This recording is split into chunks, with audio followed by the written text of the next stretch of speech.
Hello everyone, most welcome, good morning all of you. आइए हिंदी साहित्य के अपने जो 2000 प्रश्नों की सीरीज है इसको कंटिन्यू करते हैं और शुरुआत करते हैं ऑब्जेक्टिव क्वेश्चन से। शुरुआत करते हैं बहुविकल्पात्मक प्रश्न से। तो पहला प्रश्न आपके सामने है कि विश्वनाथ पर अत्याचार कैसे हुआ। विश्वनाथ का मतलब है विश्वनाथ त्रिपाठी। विश्वहर की जो माटी अपना जो चैप्टर है उसमें से ये प्रश्न लिया गया है। तो इसमें देखो क्या होता है, विश्वनाथ बताता है कि भाई मैं जब छोटा था और जब माँ का दूध पीता था तो उसी समय क्या हुआ कि छोटा भाई और आ गया। तो अब उसको जो माँ का दूध जो मिल रहा था ना वो दूध उसका छूट गया। तो इसको विश्वनाथ ने यहाँ पे अत्याचार कहा है। तो फिर उसको जो है वो क्या हुआ, जो है वो दूध पीने से उसे जो है नहीं पीने को नहीं मिला। तो इसलिए यहाँ पे उसने कहा है कि भाई मेरे साथ तो अत्याचार हो गया। तो इसका सही जवाब ये रहेगा। देखो ना, उसे शहर जाना पड़ा नहीं, उसे माता पिता पीटते थे भाई नहीं, उसका छोटा भाई आ गया। बिल्कुल करेक्ट आंसर है। तो इसका राइट आंसर रहेगा ऑप्शन स। नेक्स्ट है अगला क्वेश्चन, आगे बढ़ते हैं इसका। हाँ, अगला क्वेश्चन नेक्स्ट है कि प्रभास जोशी ने हिंदी को किस क्षेत्र में नई ऊंचाइयां दी। ऑप्शन 1 है पत्रकारिता, ऑप्शन 2 है कहानी, ऑप्शन 3 है नई कविता और ऑप्शन 4 है उपयुक्त सभी। तो अगर प्रभास जोशी का नाम आता है तो इनका जो है वो श्रेय जाता है पत्रकारिता को। तो सही जवाब रहेगा इसका ऑप्शन ए, प्रभास जोशी पत्रकारिता। नेक्स्ट है अगला तीसरा प्रश्न, कविता का जन्म किस परंपरा के रूप में हुआ है। कविता, नाटक, कहानी, ये जो अपने सिलेबस में है। तो यहाँ पे देखो कि जो कविता होती है ना ये लिखित रूप में नहीं भाई, यांत्रिक रूप में नहीं कह सकते, वाचिक रूप में बिल्कुल, या उपयुक्त तीनों रूपों में तो वाचिक रूप में। वाचिक का मतलब क्या होता है, बोलना है ना, सुनाना। तो कविता तो जो है वो वाचिक रूप में इसका जन्म जो है वो हुआ है। तो सही आंसर रहेगा हमारा ऑप्शन 3 सी ऑप्शन जो है उसका सही जवाब है। नेक्स्ट क्वेश्चन है, नेक्स्ट प्रश्न है फीचर क्या होता है। अब फीचर जो है ना बच्चों, ये बताना है आपको, सामाजिक विषय पर प्रधान लेखन होता है, किसी विशेष विषय पर प्रधान लेखन होता है, या रूढ़िवादिता विषय पर प्रधान लेख होता है, या फिर किसी राजनीतिक विषय पर प्रधान लेख होता है। तो इसका सही रहेगा आंसर रहेगा इसका किसी विशेष विषय पर प्रधान जो लेखन किया जाता है वो फीचर कहलाता है। और फीचर जो है वो सुव्यवस्थित आत्मनिष्ठ लेखन जो है वो होता है। अगला क्वेश्चन नेक्स्ट है, चित्त में तुरंत व्याप्त होने वाली रचना में कौन सा गुण होता है। तो जो 3 गुण है अपने, प्रसाद गुण, औज गुण और माधुर्य गुण। तो इसमें से जो माधुर्य गुण होता है वो, ये माधुर्य गुण वाली जो रचना होती है, जो काव्य पंक्तियां होती है, काव्य होता है, वो हमारे चित्त में तुरंत जो है वो व्याप्त हो जाता है, मतलब कि इजीली समझ में आ जाता है। इसमें क्या होता है, सुबोधता होती है, स्वच्छता होती है और सुस्पष्टता होती है। तो जल्दी से ही समझ में आ जाए पढ़ते ही, वो कहलाता है प्रसाद गुण। और हमने ये जो बाकी जो तीनों गुण है उसके भी पिछले वीडियोस में हम एक एक उदाहरण सबका देख चुके हैं और उसके विषय में भी हमने जान लिया है। आगे बढ़ते हैं। नेक्स्ट है हमारा छठा प्रश्न, डेस्क से आप क्या समझते हैं। तो अगर पत्रकारिता के क्षेत्र में हम डेस्क की बात करें बच्चों, तो ये क्या होता है कि जो विशेष लेखन होता है ना, अलग अलग क्षेत्रों में जो विशेष लेखन किया जाता है, तो उस विशेष लेखन के एक विशेष क्षेत्र से संबंधित एक अलग डेस्क होती है, एक अलग बेंच होती है, वहीं पर उसका लेखन किया जाता है। कल भी मैंने आपको बताया था, जैसे पत्रकारिता है, जैसे खेल है, जैसे विज्ञान है, जैसे व्यापार वाणिज्य है, या जैसे अपराध है, तो इससे रिलेटेड एक अलग डेस्क होती है, वो क्या कहलाती है, डेस्क कहलाती है। तो देखो यहाँ पे लिखा है कि समाचार पत्रों, टीवी, रेडियो चैनलों में विशेष लेखन के लिए अलग से डेस्क होती है। इन सभी के लिए जो समाचार लेखन होता है उनके लिए क्या होता है, अलग से डेस्क होती है, जिन पर समाचारों का संपादन करके छपने योग्य बनाया जाता है। तो वहां पे उनके लिए जो समाचार तैयार किए जाते हैं उसी डेस्क पर बैठ करके, तो वो डेस्क कहलाती है उसके लिए। नेक्स्ट है अगला क्वेश्चन हमारा 7वां, विभावना और विशेषोक्ति अलंकार युग्म में अंतर बताइए। अब देखो विभावना अलंकार क्या होता है कि जहां बिना कारण के ही कार्य संपन्न हो जाए, और इसका उल्टा होता है विशेषोक्ति अलंकार कि कारण उपस्थित रहने पर भी कार्य नहीं होता है। ये दोनों एक साथ लेने का भाव यही है कि आपको समझ में आ जाए दोनों चीजें। विभावना मतलब कारण है, विभावना मतलब कारण नहीं है फिर भी कार्य हो रहा है, और विशेषोक्ति में कारण है फिर भी कार्य नहीं हो रहा है। तो एक एक उदाहरण देखो। विभावना अलंकार में बिना कारण के कार्य की उत्पत्ति होती है। हमने इसका एक उदाहरण देखा था, बिनु पद चले सुने बिनु काना, कर बिनु कर्म करे विधि नाना। और यहां पर इसका एक दूसरा उदाहरण है कि आनन रहित सकल रस भोगी। आनन का मतलब होता है मुख। अब बिना मुख के अपन जो है वो किसी भी चीज को कैसे उसका स्वाद कैसे ले सकते हैं, बट यहाँ पे लेते हुए बताया है। ठीक है, तो यहाँ बिना आनंद यानी मुख के भी सब रसों का भोग करना है। तो भाई बिना कारण के ही कार्य हो रहा है तो विभावना अलंकार हो गया। जबकि विशेषोक्ति में क्या होता है कि इस अलंकार में कारण के होने पर भी कार्य नहीं होता है, तो वहां पर क्या होता है कि वहां पर जो है ये विशेषोक्ति अलंकार होता है। जैसे त्यों त्यों प्यासे रहत ज्यों ज्यों पियत अगाई, मतलब जितना पीते हैं उतना ही प्यासा, पीते पीते हैं फिर भी प्यासा। उसी तरीके से हमने एक नैनो वाला उदाहरण देखा था कि लगातार नयन जो है वो भरे हुए हैं पानी से, पर फिर भी प्यास की प्यास। चलिए आगे बढ़ते हैं। नेक्स्ट अगला क्वेश्चन है 8वां। लिखा है कि बिस्कोहर की माटी पाठ में लेखक ने किन आधारों पर अपनी मां की तुलना बतख से की है।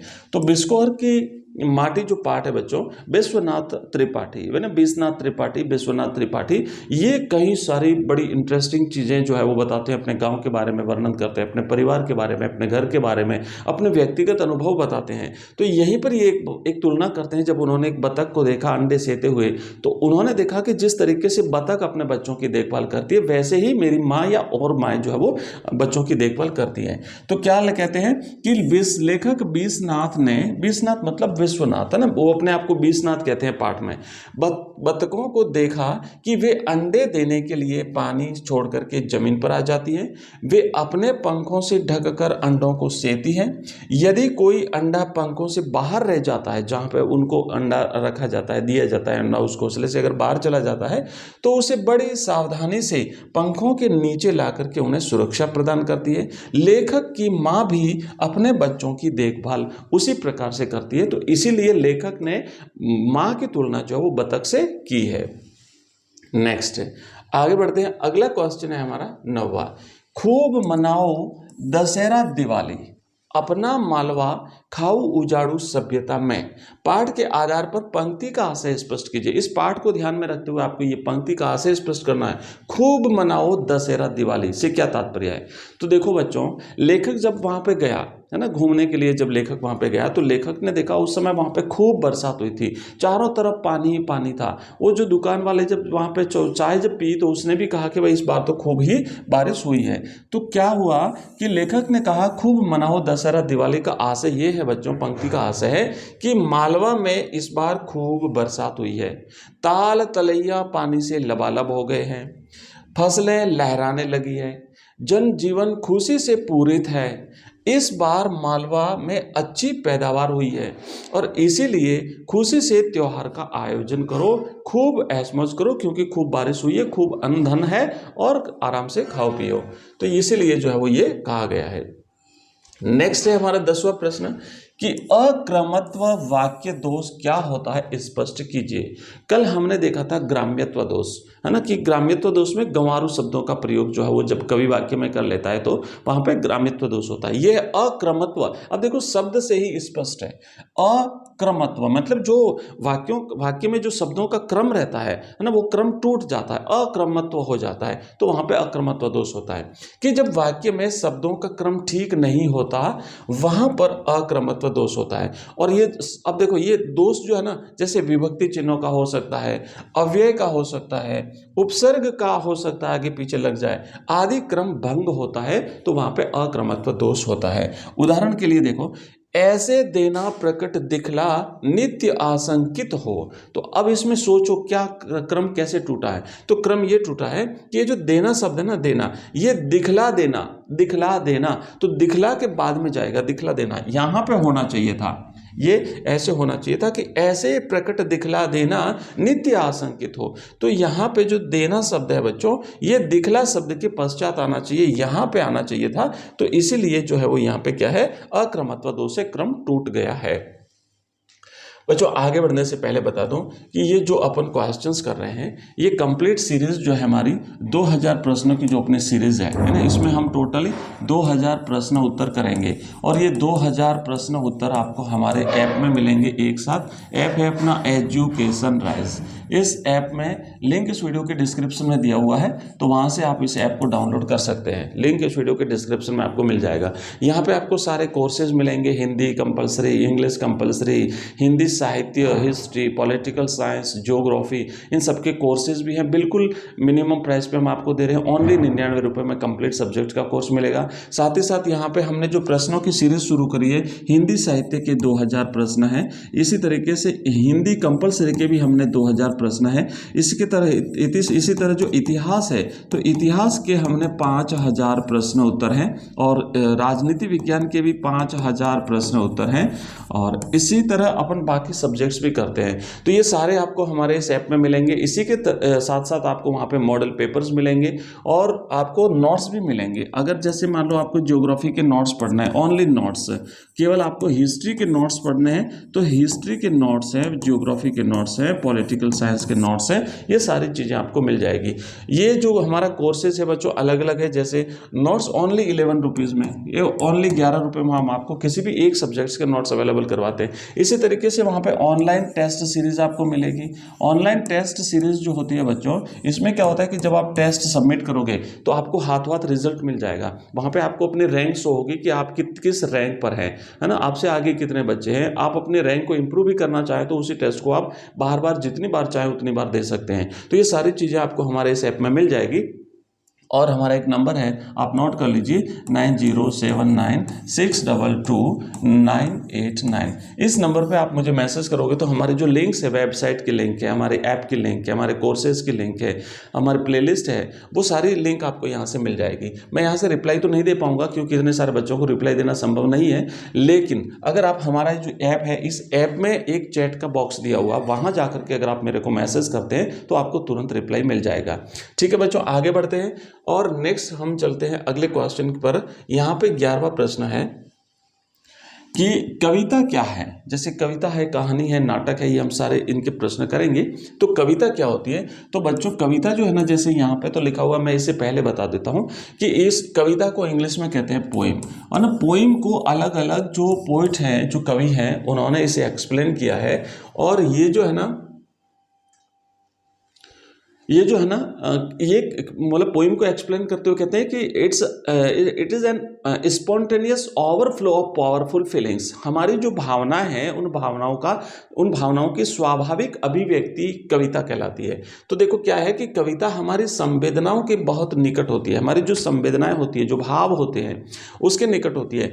वह हमारे मन को छू लेती है और कभी कभी वह हमें झकझोर भी देती है। कविता के मूल में संवेदना है, राग तत्व है। यह संवेदना संपूर्ण सृष्टि से जुड़ने और उसे अपना बना लेने का भाव उत्पन्न करती है, बोध कराती है। तो ये होती है कविता। नेक्स्ट है अगला क्वेश्चन हमारा, वर्णिक छंद किसे कहते हैं। तो बच्चों देखो, छंद जो है वो दो प्रकार के होते हैं। एक है वर्णिक छंद और दूसरा है मात्रिक छंद। तो वर्णिक छंद क्या होता है कि जिन छंदों में केवल वर्णों की संख्या और नियमों का ध्यान रखा जाता है। वाक्य निर्माण के समय, काव्य पंक्ति का निर्माण करते समय केवल वर्णों का ध्यान रखा जाता है, केवल वर्णों के नियमों का ध्यान रखा जाता है, तो वहां पे उसे हम वर्णिक छंद कहते हैं। और ये वर्णिक छंद भी 3 प्रकार का होता है, समवर्णिक छंद, अर्ध समवर्णिक छंद और विषम वर्णिक छंद। वर्णिक छंद के सभी चरणों में वर्णों की संख्या समान रहती है तो वो समवर्णिक छंद कहलाता है, और लघु गुरु का क्रम भी समान रहता है। अब देखो वर्णिक छंद के कुछ उदाहरण देखिए, जैसे सवैया है, ये एक वर्णिक छंद है। द्रुत विलंबित है, यह तो छंद है, लेकिन छंद में मात्रिक छंद कौन से हैं और वर्णिक छंद कौन से हैं? तो द्रुत विलंबित हो गया, मंदाक्रांता हो गया, इंद्र वज्रा हो गया, उपेंद्र वज्रा हो गया, मालिनी, अरिल, लावनी आदि जो है ये सभी वर्णिक छंद कहलाते हैं। और वर्णिक छंद 3 प्रकार के होते हैं, ध्यान रखना। अगला क्वेश्चन नेक्स्ट है, नेक्स्ट प्रश्न है हमारा 13वां प्रश्न है। देखो यहां पे लिखा है कि भाई उल्टा पिरामिड शैली को परिभाषित कीजिए। तो ये जो उल्टा पिरामिड शैली होती है ये समाचार लेखन की एक शैली होती है। मतलब इसमें क्या होता है, पिरामिड को उल्टा कर दिया जाता है। वैसे पिरामिड होता है ये पिरामिड होता है, आपने मिस्र के पिरामिड देखे होंगे। इस पिरामिड को जब उल्टा कर दिया जाए बच्चों तो ये उल्टा पिरामिड शैली होती है ना, ये उल्टा पिरामिड शैली होती है। अब क्या है कि जो मुख्य भाग होता है ना, जो मेन खबर जो होती है वो सबसे ऊपर जाती है, ये मुख्य खबर है, और फिर इसके घटते क्रम में, खबरों को घटते क्रम में नीचे की ओर मतलब जो है वो लिखा जाता है। सबसे ज़्यादा इंपॉर्टेंट चीज़ होती है वो ऊपर लिखी जाती है, फिर नीचे ऐसे। तो ये उल्टा पिरामिड शैली होती है। ये समाचार लेखन की एक महत्वपूर्ण शैली होती है। मतलब समाचार लेखन जो किया जाता है, समाचार जो लिखे जाते हैं वो उल्टा पिरामिड शैली में लिखे जाते हैं। इसमें सबसे महत्वपूर्ण तथ्य या सूचना पिरामिड के सबसे निचले हिस्से में नहीं लिखी जाती बल्कि सबसे ऊपर लिखी जाती है, मुख्य भाग वहाँ पर लिखा जाता है। और इसके 3 भाग होते हैं। उल्टा पिरामिड शैली को 3 हिस्सों में बांटा गया है, ठीक है ना। और देखो ये जो पिरामिड होता है ना उसको उलट दिया जाता है, तो सही पिरामिड तो ये होता है, इसको उल्टा कर दिया तो वो हो गया। सुविधा की दृष्टि से इसे मुख्यतः 3 भागों में विभाजित किया जाता है। उसमें होता है मुखड़ा, जो पहला भाग होता है वो तो मुखड़ा बोलते हैं, इसे इंट्रो भी कहते हैं। पहले भाग को मुखड़ा या इंट्रो कहते हैं, हिंदी में मुखड़ा कहते हैं, इंग्लिश में इंट्रो कहते हैं। उसके बाद फिर आता है बॉडी, बीच का जो मध्य भाग होता है, और फिर आता है एंड में समापन। तो इस तरीके से ये उल्टा पिरामिड शैली के 3 भाग होते हैं बच्चों। इसी तरीके से आपको नेक्स्ट क्वेश्चंस की सीरीज भी मिलेगी। इसमें जो आपको 2000 क्वेश्चंस मिल रहे हैं हिंदी साहित्य में, और हिंदी कंपलसरी में भी अभी थोड़ी देर के बाद में आपको क्लास मिलेगी, उसमें इसी तरीके से 2000 क्वेश्चंस रहेंगे। आपके बोर्ड एग्जाम्स से पहले हम कंप्लीटली आपकी अच्छी तरह से तैयारी करवा देंगे। साथ ही साथ हमारा रिविजन भी चल रहा है, जैसे ज्योग्राफी का रिविजन अब बहुत कंप्लीट होने को आई है हमारी रिविजन क्लास, और हिंदी कंपलसरी का रिविजन चल रहा है। बाकी जो सब्जेक्ट उन सबका रिविजन भी अपन करेंगे। तो अब आज की क्लास में इतना ही, मिलते हैं अगली क्लास में बहुत ही जल्दी नेक्स्ट जो है वो इंपॉर्टेंट क्वेश्चंस लेकर के आपके लिए। लेकिन आप अगर मान लो आप ये जो क्वेश्चंस किए हैं इसमें अगर आपको कुछ और कुछ डाउट है, पूछना चाहते हैं, तो इस वीडियो के कमेंट बॉक्स में कमेंट कर दीजिए। नेक्स्ट किस टॉपिक पर आप क्लास चाहते हैं, आपका सब्जेक्ट क्या है मेरे को बताइए, ताकि उस टॉपिक पर मैं आपको बता दूँ। शाम को हमारे 7 बजे लाइव क्लास होती है जो पॉलिटिकल साइंस की, और 8:30 बजे ज्योग्राफी की लाइव क्लास चल रही है। मतलब जैसे ये सब्जेक्ट पूरे हो जाते हैं तो नेक्स्ट क्लास भी हम शुरू करेंगे। तो ये 2 क्लासें हमारी चलती है। अगर आप लाइव क्लास ज्वाइन करना चाहते हो तो हमारे इस क्लास में आ सकते हो, ठीक है। इसके अलावा और अगर आपकी कोई क्वेरी हो तो मुझे जो है वो जो नंबर दिया उस नंबर पे आप मैसेज कर दीजिएगा, और मिलते हैं अगली क्लास में। तब तक के लिए जय हिंद, जय भारत।